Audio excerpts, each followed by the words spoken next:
myself, Mike Salo, our other brewer, we want to thank you for coming tonight. We want to thank you for supporting local craft beer. It's a huge day for craft beer in Minneapolis. An ordinance passed today that will allow, hopefully, a future brewery, Dangerous Man Brewing. Rob Miller's here today somewhere, maybe. He might be in the brewery. He was in the back. He's in the brewery. Yeah, he's in the back. But it's a huge day. Thank you for coming. We started brewing in 2009 down in Black River Falls with the dream of coming back to Minneapolis and brewing here. It's huge. Thank you.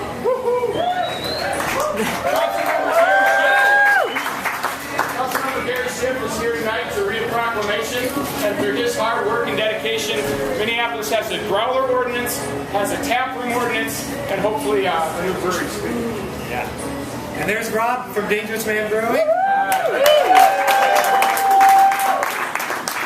So for those of you who didn't know, today the City Council scrapped a 40-year-old law that said you can't sell beer near a church. And Rob is going to be the next one.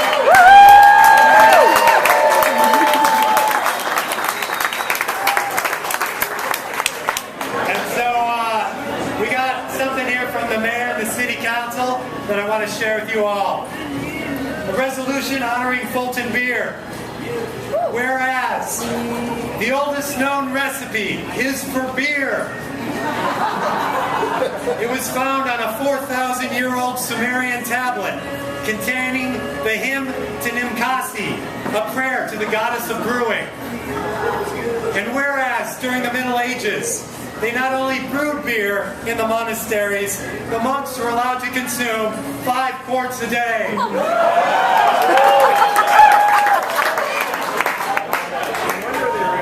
And whereas the Pilgrims originally planned to sail further south to a warmer climate, they ran out of the necessary supplies and stopped at Plymouth Rock.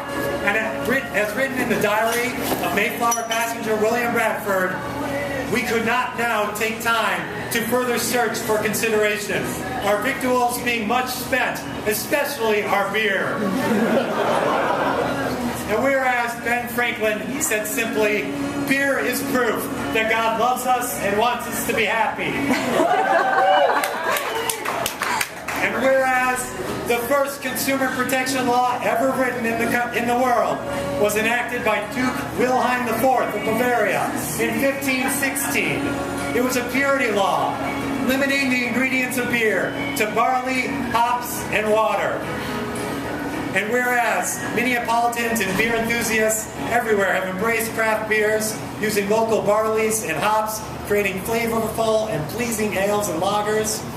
And whereas Jim Diley, Peter Grand, Ryan Petz, and Brian Hoffman first started brewing while huddled around a turkey burner one cold February day in 2006 in the Fulton neighborhood of Minneapolis. And whereas Jim had no idea what he was getting himself into when he agreed to open up his home for experimentation with craft brewing. And whereas neither did Jim's wife, which is why she quickly moved them out of the house into the garage, which quickly led to the commandeering of Pete's 2-stall garage. And in 2009, in light of Ryan having no luck finding an internship, the crew's what-if discussions about turning their hobby into a career became a we could conversation. And with the help of just a few home brews, they decided to get into the business of brewing themselves. And whereas by the fall of 2009, these 4 ordinary guys brewing extraordinary beer had formed their business, scrapped together as much money as they could, and with a distributor and contractor to use the money, opened a brewery in Black River Falls, Wisconsin.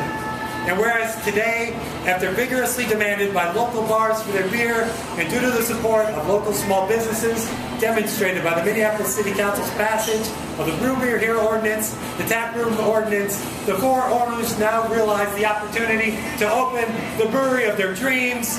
Now therefore be resolved by the Mayor and the City Council that we thank Fulton Brewery for doing its part to rid Minneapolis of cenosilicophobia.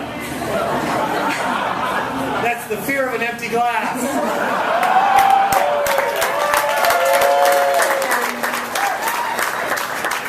And we proudly proclaim today, November 18th, say it with me, Fulton Beer